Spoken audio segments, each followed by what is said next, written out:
వంక పెట్టకూడదండి. ఆవిడ ఎక్కడున్నా ఒక గుడ్ విల్ అనేది ఉందని నేను భావిస్తున్నాను sir. Okay, right. Kiran join అయ్యారా? కిరణ్ సార్ జాయిన్ అయ్యాను sir. Right right okay. Kiran, ఎలా చూడాలి? ఏంటి ప్రభుత్వ ఆఫీసుల్లో పవన్ కళ్యాణ్ గారు ఫోటో తొలగిస్తున్నారట, ఇదేదో రాజకీయ వివాదం అంటున్నారు, లేకపోతే ఎవరో కుట్ర పన్నుతున్నారని మాట్లాడే పరిస్థితి.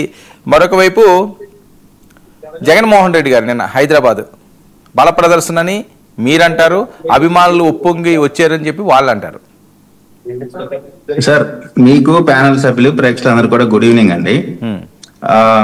మొదటగా పవన్ కళ్యాణ్ గారి ఫోటో మరి ఎక్కడ తీశారో ఏంటో మరి నాకైతే అప్డేట్ లేదు. ఎక్కడన్నా తీసుంటే దానికి ఒకవేళ ఏమన్నా కోర్టు నుంచి కానీ ఏమన్నా ఆర్డర్స్ కానీ ఏమన్నా అవి తీసేయాలని ఏమన్నా ఆర్డర్స్ ఏమన్నా వచ్చినాయా, లేకపోతే గవర్నమెంట్ సైడ్ నుంచి కానీ ఎక్కడ వాటిని తీసేయాలనేటువంటి అంశం లేదు. అందరం కూడా ఇప్పుడు పవన్ కళ్యాణ్ గారికి సంబంధించిన దాంట్లో అట్మోస్ట్ రెస్పెక్ట్ ఇస్తున్నటువంటి ఈ గవర్నమెంట్ అందరం కలిసి మెలిసి పనిచేస్తా ఉన్నాము. పవన్ కళ్యాణ్ గారికి అవమానం కలిగేటువంటి ఏ అంశాన్ని కూడా అటు లోకేష్ గారు కానీ చంద్రబాబు నాయుడు గారు కానీ చాలా క్లారిటీగా చెప్పారు. మరి ఏంటి చిన్నపరెడ్డి గారు, ఇంకా మీ పవన్ కళ్యాణ్ గారు పని అయిపోయింది, ఆయన అవసరం తీరిపోయింది, వదిలేశారు, ఏదో ఆటలు అట్టుకోండి అవి ఇవి అన్నారు. మీరు జాయిన్ అవ్వకముందు చాలా వచ్చినాయి డైలాగులు. ఎవరండి అనింది? చిన్నపరెడ్డి గారు. చిన్నపరెడ్డి గారు కామెడీ చేస్తూ ఉంటాడండి. ఆయన ఏదో ఒక రకంగా కూటమి అనేటువంటిది డిస్టర్బ్ అవ్వకుండా వాళ్ళ మనుగడ లేదు, అది ఇక అది ఫిక్స్డ్. కూటమిగా ఉంటే ఎట్టి పరిస్థితిలో కూడా ప్రతిపక్ష హోదా కోసం పోరాటం చేయాలి తప్ప అధికారం కోసం చేయలేము అనేటువంటి అంశం వాళ్ళకి తెలుసు. సో ప్రతిపక్ష హోదా కోసం రావాలంటే వాళ్ళు కనీసం కూటమి విడిపోయేటువంటి కనీసం ప్రతిపక్ష హోదా అన్న వస్తుంది అనేటువంటిది వాళ్ళ ప్రయత్నం. సో దానిలో భాగంగా చిన్నపరెడ్డి గారు అనేకమైన అంశాలు చెప్తా ఉంటారు. వాళ్ళు చెప్తా ఉంటారు కదా, చెప్పకపోతే ఎట్లా? వాళ్ళు చెప్పడం కోసమే కదా వాళ్ళు వాళ్ళ జెండా మెడలో వేసుకొని వచ్చింది.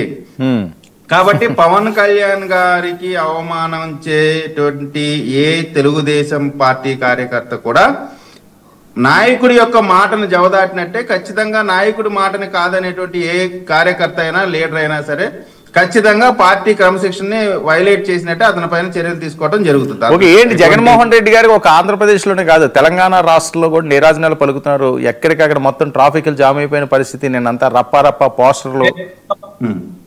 సార్ ఒకటి, జగన్మోహన్ రెడ్డి గారు అండమాన్కి వెళ్ళమనండి, అక్కడ కూడా ఇక్కడ నుంచి గిప్పులు పెట్టుకొని ఫ్లైట్లో బస్సులో ఏదో ఒకటి పట్టుకొని అండమాన్కి కూడా వెళ్ళేటువంటి పరిస్థితి వాళ్ళకు ఉంటుంది. ఎందుకంటే వాళ్ళ ఆర్గనైజ్ చేసేటువంటి విధానం అందరికీ తెలిసిందే, ఇదేం కొత్తగా చెప్పేది కాదు. మీరు చూడండి, ఎర్రగొండపాలెం నుంచి ఎర్రగొండపాలెం యూత్ వచ్చారు, గుంటూరు నుంచి ఏదో యూత్ వచ్చారు. అంటే అన్ని జిల్లాల నుంచి ఒక సిస్టమ్ ప్రకారం ఎక్కడెక్కడి నుంచి ఎంతమంది రావాలి, ఎక్కడెక్కడ ఎవరు ఆర్టిస్ట్ గా డ్రామా చేయాలి. అదే ఈ హైదరాబాద్ లో కూడా కమ్యూనిటీ లీడర్స్ లేకపోతే కొంతమంది ఆంధ్ర ప్రాంతం నుంచి ఇక్కడ వచ్చినటువంటి వైసీపీకి సంబంధించిన లీడర్స్ ఎవరో ఒకళ్ళు అయితే ఉంటారు కదా, ఉండకుండా అయితే ఉండరు. సో వీళ్ళందరితో కలిపి ఒక బల ప్రదర్శన చేశారు అనేటువంటిది క్లియర్ గా కనపడతా ఉంది. ఆయన బల ప్రదర్శన చేసినా ఏ ప్రదర్శన చేసినా ఆయన ఏమి ముఖ్యమంత్రిగా ప్రమాణ స్వీకారానికి రాలేదు. ఆయన వెళ్ళింది ఆయన పైన ఉన్నటువంటి కేసులకు సంబంధించి ఆయన విదేశీ పర్యటన ముగించుకొని వచ్చాడు. విదేశీ పర్యటన ముగించుకున్న తర్వాత మ్యాండేటరీగా రావాలని కోర్టు చెప్పింది కాబట్టి వచ్చాడు. వచ్చినటువంటి దానిపైన వాయిదా తీసుకున్నారు, వెళ్ళిపోయారు. ఇది యాక్చువల్ గా పెద్ద అంశమే కాదు. కాకపోతే ఏంటంటే జగన్మోహన్ రెడ్డి గారు చాలా సంవత్సరాల తర్వాత కోర్టు గడప తొక్కుతా ఉన్నారు. అనేక సంవత్సరాలుగా కోర్టుకి గైర్ హాజరు అవుతా ఉన్నారు. మొట్టమొదటిసారి వస్తా ఉన్నారు కాబట్టి దానికి కొంత హైప్ క్రియేట్ అయింది. దానికి కోర్టుకి వాయిదాకు వస్తే 29లో రప్ప అంటే ఇప్పుడు మీరు 29లో అధికారంలోకి వచ్చి రప్ప అంటారు. ఇప్పుడు అధికారంలో ఉన్న మేమేం చేయాలా? మీరు రప్ప కోసారు కదా, అనేక మంది కార్యకర్తలు మీరు కోసారు. సరే ఇప్పుడు మేమేం చేయాలా? అధికారంలో ఉన్నాం కదా, అంటే రప్ప కోయటం మాకు చేత కాదంటారా? దాన్ని యాక్సెప్ట్ చేస్తుందా రాజ్యాంగం, చట్టం, ప్రజలు యాక్సెప్ట్ చేస్తారా? చేయరు కదా. కాబట్టి రేపొద్దున ఎవరు అధికారంలో ఉన్నా, ఇవాళ ఉన్నా, నిన్నున్నా, ఎవరున్నా సరే ఒళ్ళు దగ్గర పెట్టుకొని రాజ్యాంగం ప్రకారం నడుచుకోవాల్సినటువంటి అవసరం ఉంటది. రప్ప కోస్తే రప్ప కోపించుకోవడానికి ఇక్కడ ఎవరిని కల్లా. మీరు రప్ప కోస్తే మీరు మీ అధికారంలో ఉన్నా ఏదున్నా సరే మీరు కత్తి తీసుకొని వస్తే మీ కత్తి తీసుకొని మిమ్మల్ని రప్ప కోసేంత శక్తిమంతులే ఎదుటోళ్ళు కూడా. కాబట్టి మీరు ఆ రప్ప డైలాగులు మానుకుంటే గౌరవంగా ఉంటుంది. ఇక్కడ ఎవడేం గాజులు దొడుక్కొని లేవు, గుర్తుపెట్టుకోండి. ముందు మీరు రప్ప కోసానంటే ఇక్కడ ఎవడేం గాజులు దొడుక్కోవాలా. మీరు బెదిరిస్తే భయపడేవాడు ఎవడు లేడు ఇక్కడ. మీ తాటాకు చప్పుళ్ళకి భయపడేవాడు ఎవడు లేడు ఇక్కడ.